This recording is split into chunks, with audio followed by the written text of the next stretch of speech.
Não, peraí, deixa eu ver se eu entendi. Então, se o Neymar apoiasse a missão, a gente ia falar que tudo bem, ele tira foto com o Pôs do Rodo?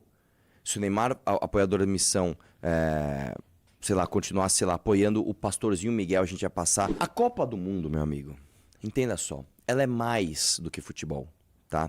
A Copa do Mundo, cara, e eu durante muitos anos, eu fui aquele cara meio bobo, sabe? De, sei lá, de 16 anos, revoltadinho. Eu não quero prestar atenção em Copa do Mundo. Eu quero prestar atenção em saúde e educação.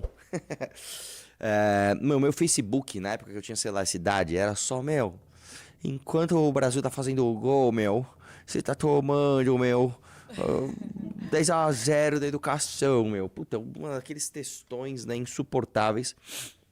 Por quê? Porque o Brasil pelo menos ganhava, né, cara? Né? E isso anestesiava o povo. Eu achava que então as pessoas perderem a Copa do Mundo faria com que elas caíssem na real. Eu nunca torci tanto contra o Brasil quanto na Copa de 2014. Eu falei, cara, a Dilma não pode ganhar, o Brasil tem que sofrer. E aí eu lembro que teve o 7-1 e eu comemorei. Eu lembro que eu fiquei muito feliz. Velho. Mano, eu comemorei. Eu dormi. Nesse dia eu tava muito cansado, tinha trabalhado pra caralho. Aí eu acordei e o que aconteceu? Puta, o Brasil tomou de 7-1. Que bom. A Dilma não vai se reeleger. E claro que ela se elegeu. Isso tem influência nas eleições? Isso tem, mas não. Eu vou te explicar uma coisa. Quando eu trabalhava com. Trabalhava não, né? Quando eu estudei pesquisa, a gente tinha que eliminar os resultados da pesquisa de satisfação com o alimento. Na quinta-feira, na engenharia química, um braço deles era alimentos, né? E um dos braços de alimentos era pesquisa de satisfação. Na quinta-feira a gente tinha que eliminar o resultado porque ele sofria interferência do jogo anterior. Então, por exemplo, a gente trabalhava com pesquisa de satisfação em... Ô, Luiz, só dá uma afastadinha na TV. A gente trabalhava com pesquisa de satisfação em fábricas. E aí, se o Corinthians perdia, a satisfação caía. Se o Corinthians ganhava, a satisfação subia. Você acredita? O Corinthians perdia na quarta-noite, o cara almoçava na quinta-feira, meio-dia, e ele falava, a comida tá ruim porque o Corinthians perdeu, a comida tá boa porque o Corinthians ganhou. Era assim, meu cara. Deus do céu. Impressionante. Então, na minha cabeça, eu achava que isso ia fazer toda a diferença do mundo e não fez. Né? Foi uma babaquice da minha parte fazer isso. E aí, o que acontece?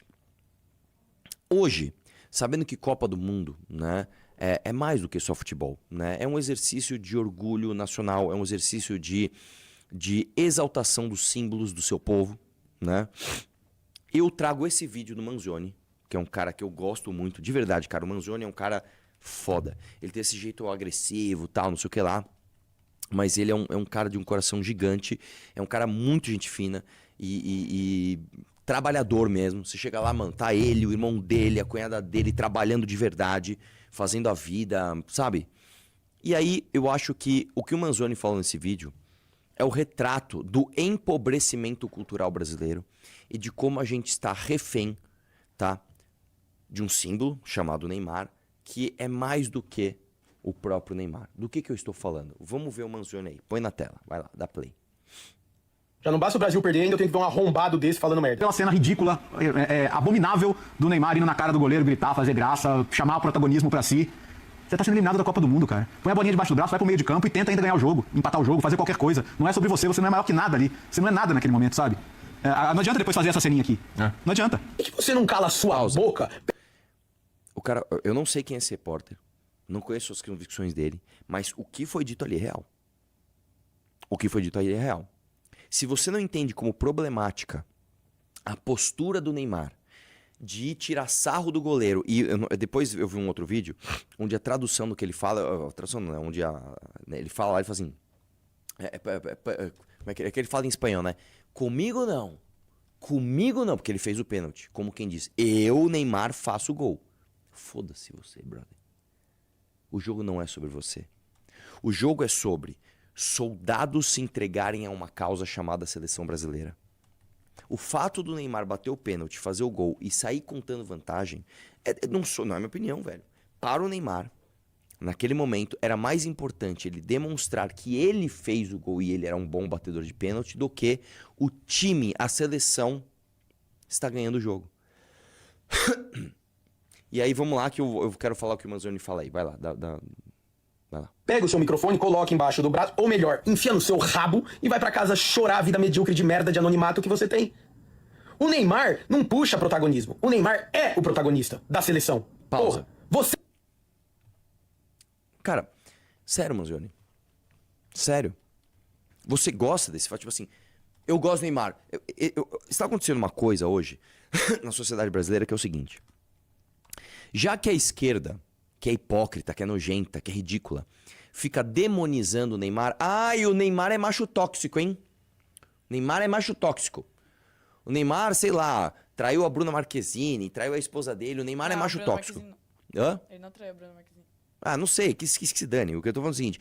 Já que a esquerda fica batendo na tecla de que o Neymar é o símbolo da masculinidade tóxica, então se entende que ser de direita, ser politicamente incorreto, é gostar do Neymar.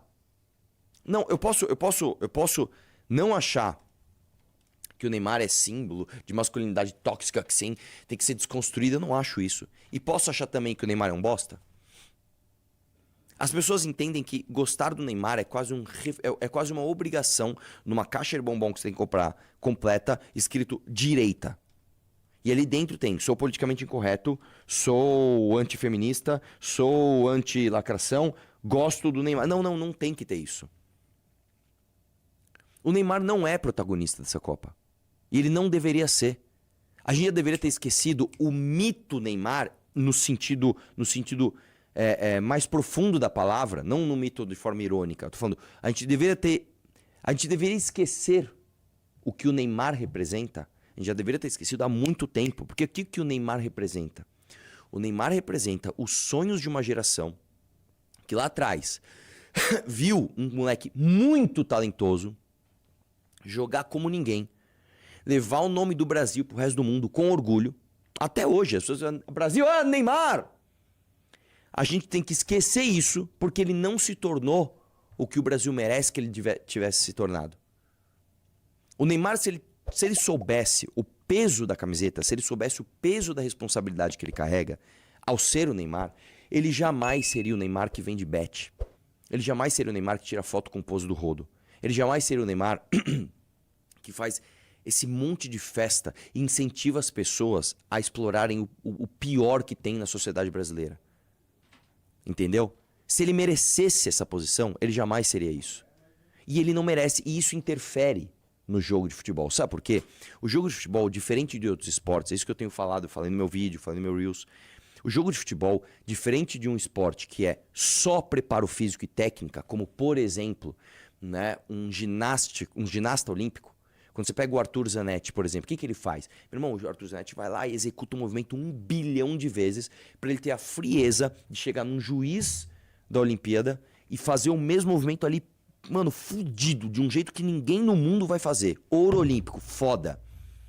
Quando você vai praticar um esporte que é coletivo e você trata com bola, que tem movimentos imprevisíveis, você precisa da tal da mágica. Você precisa do tal do DNA. Quando a gente pega, por exemplo, esportes de luta, MMA, e você fala, garra. A garra não vence luta. Mas a garra faz o cara se preparar tanto para ele aproveitar aquela fração de segundo em que o oponente vai vacilar. Então, quando você pega, às vezes, um cara que ele não é tecnicamente superior do que o seu oponente, quantas lutas eu já não assisti que o Azarão ganhou? Quantas lutas? Cara, o Vanderlei Silva, que é meu lutador favorito, quantas vezes ele entrou como Azarão e destruiu o oponente de uma forma que todo mundo ficou boquiaberto? Quantas vezes isso não aconteceu, né? O próprio Crocop, que é um lutador que eu admiro, ele tomou uma bombaça de esquerda do lutador brasileiro que ninguém imaginou que o Crocop ia provar do próprio veneno. O que nós estamos falando aqui? Nós estamos falando desse elemento subjetivo que é o pertencimento. E o pertencimento faz você fazer coisas mágicas. Entendeu? Você acha que o Neymar, sendo símbolo dessa seleção, você acha que a gente vai fazer coisas mágicas? Você acha que ali você tem um exemplo de dedicação de indivíduos para uma marca, para um símbolo, para uma missão chamada hexacampeonato? Você acha que esta seleção, simbolizada pelo Neymar, como você mesmo está dizendo, o protagonista, você acha que essa seleção ia trazer a sexta estrela? Você acha que essa seleção, onde os caras são influenciadores, eles não são jogadores, você acha que essa seleção ia trazer o Hexa? Pelo amor de Deus. Renato Batista tá aqui, hein? Você quer falar, né? Ele quer falar. Não, eu queria te zoar que o Arthur Duval, né, assistiu um jogo do Brasil lá na minha casa e ele me perguntou se os acréscimos eles contavam no segundo tempo, ou seja, se o jogo começava com, sei lá, 48 minutos no segundo tempo, e ele tá dando opinião de futebol aqui agora, cara. Você não perguntou isso. Não tem a menor credibilidade, entendeu? Posso esclarecer duas coisas? Coisa número um. Eu não perguntei isso. Eu perguntei, o marcador de tempo, ele começa nos 45 pra ir até os 90? Não faz o menor sentido. Tá bom. Ele deveria começar. Ele deveria começar do zero, o segundo tempo, zero do segundo tempo, como é aqui no Brasil. Né? Ou começar já. Então, peraí, nós tivemos 45 minutos de jogo mais 10, então o cronômetro do segundo vai começar com 55 minutos de jogo, ok? E outra coisa, a Copa do Mundo, eu comecei falando isso, ela é mais do que futebol. Ela é mais do que isso. Quer sentar aí? Pega uma cadeira e senta aí. Vamos continuar o vídeo do Manzoni, da Play aí. Você que é no máximo um dublê de figurante. O Neymar, porque não é mais do que ninguém. O Neymar é mais do que as duas seleções inteiras junto, irmão. Respeita a história do cara. Independente da condição física que ele tá agora, independente das lesões. O Neymar é o Neymar, mano. E por escolha de terceiros, não teve tempo hábil de mostrar o que sabe fazer de melhor, que é jogar bola. O cara é uma lenda. Isso é mentira. Não é que, boicotar o Neymar. O Neymar não tinha condições de jogar os 90 minutos. Tá? O Neymar não tinha essa condição. Isso também não é. Isso também não é questão de opinião. Tá? Você pode criticar a escalação do Ancelotti, as substituições, que ele só fez merda. Eu não entendo nada de futebol, mas eu tô vendo um monte de analista falar a mesma coisa. O Brasil jogou sem laterais, o Brasil não marcou do jeito que deveria marcar o Haaland, que ele fez exatamente o que estava previsto que ele ia fazer. Ele substituiu errado, ele tirou o cara que estava com um recorde de assistências na Copa para gols e colocou outro cara fora de posição. O Endrick estava claramente nervoso, porque aquele gol ele não poderia perder. O cara que foi bater o pênalti não deveria ser o cara que ia bater o pênalti. Sim, isso é fato. Inclusive, o próprio Vini Júnior... Não se põe volante pra bater quando o Ancelotti era técnico do... Real Onde era Real Madrid? Sim. O Vini Júnior era o batedor oficial de pênalti. Como é que nessa chance ele põe aquele bosta pra fazer aquela merda? Bom, mas aí que tá.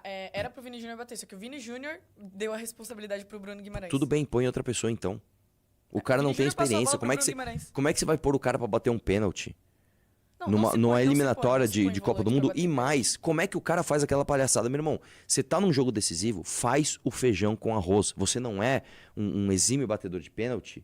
Faz o feijão com arroz, sai correndo uma bomba na bola no canto, que é o que todo mundo faz. Ele bateu a meia altura, fazendo gracinha fraco ainda. Ele fez o que não deveria ser feito. Não, é que depende. Por exemplo, o Neymar bateu exatamente assim, fez. Mas o Neymar sabe exatamente. O Neymar sabe o que está fazendo. O Guimarães não sabia. E ele é volante, não se exatamente, põe volante pra bater pênalti, porra, não se põe. Exatamente. Então, independente dos erros técnicos, o que eu tô dizendo é o seguinte: essa seleção não tem a garra, não tem o mojo, tá? Que é o que dá mais peso na camisa da seleção brasileira. E aí eu digo mais, cara, que é a parte mais importante. O comportamento do Neymar de ir pra cima tirar a onda do goleiro, quando ele faz o gol, mostra que não é uma seleção de soldados para uma causa. É um monte de projeto individual, a gente vê isso na política também, usando a causa para hypar. O cara não serve a camisa. Ele faz com que a camisa lhe sirva. Isso está errado. Cara, é muito claro o descompasso do Neymar e tirar sarro do goleiro que fez uma excelente partida com ele, que entrou no finalzinho e o time tava perdendo, e ele querendo passar marra pro cara. E você, Manzioni, com todo respeito, não, respeita o cara, eu quero o símbolo da seleção, eu quero que ele se foda, eu quero que esse símbolo morra, no sentido metafórico. Eu quero que nós tenhamos outro símbolo. E o Brasil é um país tão carente de mitos e de símbolos, né? A gente não exalta a história dos portugueses, eu falei isso no meu Reels, a gente não exalta a história dos bandeirantes, a gente não exalta a história de grandes figuras, Zumbi dos Palmares, Antônio Conselheiro, Tiradentes, a gente não exalta essas pessoas para exaltar o Neymar como símbolo máximo da seleção brasileira. Pelo amor de Deus, cara. Se você não consegue entender que isso é uma crise de identidade que gera um efeito prático num jogo de futebol, é muito triste, cara. É muito triste. Põe aí, deixa eu ver o restinho que ele fala aí, que aí eu não vi mais. Ainda viva do esporte brasileiro. E você tá aí defecando pela boca, o seu animal. Porque alguém quis pôr ele lá. Alguém quis pôr você nesse programa de merda também. Foi a escolha de alguém, então um imbecil que qualquer tiozinho de boteco sabe mais de futebol do que você. Claramente não viu o goleiro da Noruega provocando o Neymar. E o Neymar foi lá e deixou ele mais perdido que filho de puta em Dia dos Pais, marcou o gol. Pausa. Pausa. Você acha que ele deixou o goleiro da Noruega mais perdido que filho de puta? Sério, cara? Você acha que o goleiro da Noruega foi... Pra começar o seguinte, o cara é norueguês. Vamos começar assim? O norueguês não tá perdido. Vamos. Primeiro lugar, o norueguês não está perdido. Nós estamos perdidos. Nós. Se o Brasil tivesse feito 7-1 na Dinamarca, o cara ainda assim não estaria perdido. E nós estaríamos. Vamos começar por aí. Segundo ponto, o cara provocou porque ele pôde provocar. Exatamente. Tava 2-0, irmão, por uma seleção que era azarona. Você viu a postura do Haaland antes do jogo? Quais são as chances da tua seleção ganhar do Brasil? Postura de homem. São mínimas. O que ele faz ali? Calma, é que ele foi num debochinho também, né? Não Tipo, zero, né? interessa, não interessa. Ele jogou toda a responsabilidade pro outro. Ele não foi soberbo. Sim. Nós vamos destruir, papá. Não, ele não fez isso. Ele não fez isso. São mínimas. Como quem diz. Deixa comigo. Deixa comigo. Ele basicamente jogou toda a pressão no outro. Eu vi um cara falando isso no TikTok e realmente é isso. Ele jogou pro outro. Sim, exatamente. Chegou lá quando ele faz o primeiro gol. Você viu a comemoração dele? Ele é muito foda, cara. As Ele duas é muito comemorações foda, foram- brother. as comemorações. Fã desse cara. Ele é muito foda. Ele é muito foda. Todas as entrevistas dele depois. Cara, sempre Bom, apesar muito de não estar em uma assertivo. boa fase, o City. E mais, tá? Ele ainda tratou o Brasil assim, tipo, era pro Brasil ter passado, né? Eu entendo o Brasil, o povo Exatamente. brasileiro ficar chateado e tal. Exatamente isso. Era pro Brasil ter passado, é uma grande seleção, sabe? Ele ainda, tipo... Aí não, ainda foi não. legal com o O Brasil. símbolo legal é o Neymar, que foi lá cheio de tatuagem no pescoço. A mim não. Batido pênalti fiz o gol. Donde quieres? Vai se ferrar, meu irmão. Vai se fuder, te enxerga, brother. Ridículo, foi ridículo. Te enxerga. Nós somos um país que tudo tá errado. E a única coisa que a gente tinha uma chance de dar certo, a gente cagou. Como há 36 anos. Como há 36 anos a gente não cagava antes. Aloysio. E você acha. E aí o Manzoni, a leitura dele é que ele deixou o goleiro da Noruega mais perdido que filho de puta. Ele que chamou. Ah, pelo amor de Deus. O microfone dele não tá funcionando. Vai lá, dá play, deixa eu ver o resto. Tenta agora. Oi. Tá Fala de funcionando novo. agora? Fala de novo. Tá funcionando agora? Não. Vai, dá play aí, deixa eu ver o resto. E foi lá meter o dedo na cara dele porque o Neymar é o Neymar, porra. Aqui sou eu. E fez o gol, entendeu? E você aí falando merda, por que não critica o Endrick que perdeu o gol na cara? Por que não critica o fato que o Vini Júnior não bateu o pênalti? Ah, mas não era escolha dele. Critica o Ancelotti, então. Por que não critica o Casemiro parecendo uma Scania no meio do campo? Não critica o Alisson que nunca pega uma bola rasteira Pausa. na vida. Não, Agora, nossa, jogou Pausa. muito. Deixa eu falar uma coisa, ô Manzoni. Você entende, cara, que você tá protegendo teu ídolo? Como uma criança faz? Você tá protegendo teu ídolo? Não falem mal do meu ídolo. Fala mal do Endrick. Tem que falar mal também. Mas a seleção, irmão, a seleção, é o que eu tô falando, é um conjunto de pessoas por uma causa. O time da Noruega nem é uma grande seleção. Só que os caras jogaram organizados, os caras dominaram o jogo. Os caras tiveram o dobro de passes do que o Brasil, o dobro. Como é que pode a seleção brasileira ter metade dos passes de bola da seleção norueguesa, que é a terceira Copa deles? Não, no primeiro tempo a posse de bola era 60% na Noruega, velho. Que é 60% isso? Que é posse isso? de bola. O que é isso, cara? 60%. Vai lá. Assim O Brasil tem perdido a Copa é culpa do Neymar? Ah, velho, vai caçar o que fazer, mano. Aproveita seus 5 minutos de fama. Que é só assim, velho. Eu garanto que muita gente conheceu o teu nome hoje e muita gente já vai ter esquecido amanhã. Que é isso? É 5 minutos de fama, falando uma bosta, buscando hype em cima de um dos maiores jogadores da história. Sabe o que você faz? Pega você, toda a emissora que você trabalha, esses caras aí que estão na mesa com você, entra um no cu do outro, meu amigo, e vão pra Noruega, tá? Vão se fuder, porra! Bando de arrombado. Pô, ir pra Noruega... Não me Cara, parece uma não coisa me muito parece uma ruim, coisa cara. muito ruim, né? Não me parece uma coisa Já muito tô lá ruim. já. Agora, vamos lá. Uma coisa que ele falou aí, eu concordo, né? Tipo, a culpa é só do Neymar. Ninguém tá dizendo isso. Porque, assim, quem convocou o Neymar, né? Não foi ele que se autoconvocou. Alguém resolveu convocar ele. Sim. Inclusive, tem notícia lá de que alguém ligado ao Gilmar Mendes, né? Filho. O filho? Filho. Tava lá dizendo, né? No Gilmar Palusa, se orgulhando, dizendo que foi ele que mandou convocou o convocar o Neymar. Sim, sim. Então, assim, com esse grau Mic de... desligado, fala no mic do... Tá de novo desligado?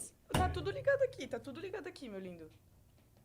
Eu dei o meu microfone e tá funcionando aí. Fala de novo, Renato. Som. Não tá batendo. Som. Fala no mic do Arthur. Posso voltar meu comentário aqui?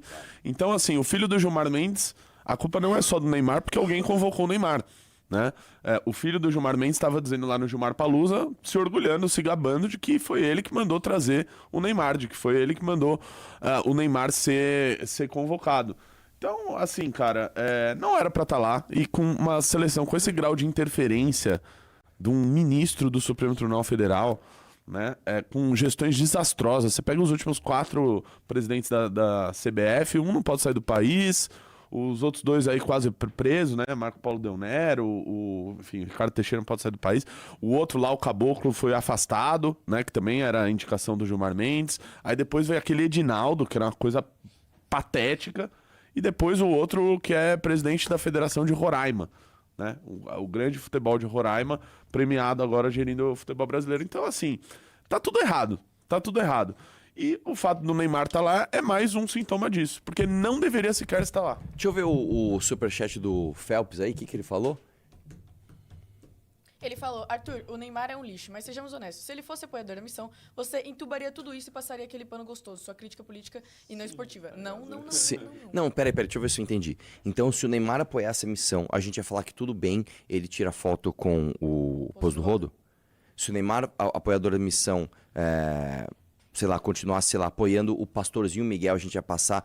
Não, cara, deixa eu te explicar uma coisa que você não tá entendendo. Nós não fazemos as coisas por hype. Nós não fazemos. Se a gente fizesse isso, a gente apoiaria todas essas figuras populares que apareceram, como o Nicolas fez. O Nicolas está fazendo a coisa mais... Qual que é a coisa mais fácil que tem? A culpa é do PT, deixa o menino Ney em paz. É isso, é o que o bolsonarista vai fazer. A gente poderia fazer isso. Vamos lembrar também que recentemente saiu um cara da missão que estava divulgando tigrinho. Ah, exatamente. É boa. Um bom pré-candidato, inclusive, em termos de números. Ele tinha, sei lá, os seus quase 400 mil seguidores no Insta. 300. Um menino negro, ainda inclusive cumpre a cota. E que mais? De periferia, que conversa com o público que a gente tem dificuldade, que é o público de classe mais baixa. A gente simplesmente eliminou porque ele não condiz com aquilo que a gente tá fazendo aqui. Então você só tá falando merda. Né? E aí, o outro, você vê, tem Bob só até no nosso chat, cara. Falando assim, o Arthur falou literalmente que a culpa é do Neymar. Não, cara, eu tô falando que a culpa é do Neymar, somente. A culpa é do que o Neymar representa e tudo aquilo que ele também ajuda a fomentar. Agora foi. Que é extrair o pior de tudo que o Brasil tem. Entendeu? É isso, cara. Se você não enxerga isso, se você tá igual o Manzioni, não, mano, ele mandou ver lá no goleiro da Noruega. Desculpa, cara, você está agindo como criança. Você não está conseguindo enxergar. Nós temos um problema gravíssimo no Brasil. Isso se manifesta também em expressões culturais como esportes. E mais, o primeiro fascículo do Livro Amarelo, que a qual eu...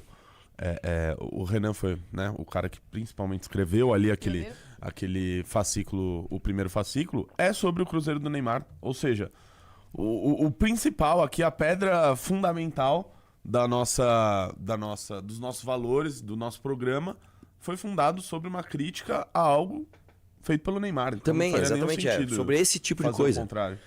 Não é que o Livro Amarelo é uma crítica ao Neymar, mas é, como eu falei, ao que o Neymar representa e ajuda a fomentar, como tantos outros. Exatamente. Como a própria Virgínia, como o próprio Vini Júnior, como próprios outros. Sim. Entendeu? Agora sim, é óbvio que o símbolo da revolta não vai ser no Vini Júnior, que jogou muito. O Vini Júnior cumpriu o papel dele ali. Beleza, só que ele cumpriu o papel com uma seleção que não está cumprindo o papel. O que adianta? Eu não tô falando que Vini Júnior era herói, não, cara. Porque pra mim ele ainda faz parte dessa coisa horrorosa de Virgínias e essa cultura pop horrorosa brasileira de ter orgulho do que não se deve ter, né? É isso. Se você gostou do vídeo, não se esqueça de deixar o like e se inscrever no canal. Te vejo no próximo vídeo.